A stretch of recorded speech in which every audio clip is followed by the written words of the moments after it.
jour 1 du calendrier de l'Avent. J'ai des mains faites pour l'or et elles sont dans la merde. Cette phrase est extraite du film Scarface, dans lequel Al Pacino joue le rôle de Tony Montana, un immigré cubain qui souhaite réaliser son rêve américain et fuit la misère. Et on va pas se mentir que c'est la référence cinématographique la plus citée dans le rap français. Globalement, elle correspond à la vie de beaucoup de personnes.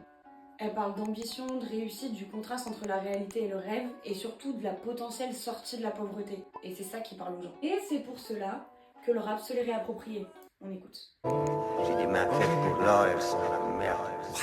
J'ai les mains faites pour l'or mais elles sont dans la merde. Pour Maes, c'était simple. Il a pris la prod, il a pris l'extrait du film, il a mélangé tout ça, c'était fini. Et après, on a SDM avec Sequoia. Mon instinct avait bien raison. Les mains faites pour l'or, elles sont dans la résine. Je commence seul, je finis par bâtir un réseau. Et Dinos avec Diptyque. Je t'ai dit que je tournerais la page, mais je te jure que non. J'avais les mains faites pour l'or et elles sont dans le zirconium. Pour ces deux sons, on est dans la même DA. On accentue la comparaison avec une matière beaucoup moins noble que l'or, mais en gardant la même idée. Cette phrase fait partie intégrante de notre pop culture. Le seul problème qu'on peut voir là-dedans, c'est que ça fait un peu plus de 40 ans que le film est sorti, et que ça fait 40 ans qu'on l'utilise encore. Donc ça veut dire que les choses, elles n'ont pas tant changé que ça. Je sais pas vraiment si c'est un problème, dites-moi ce que vous en pensez.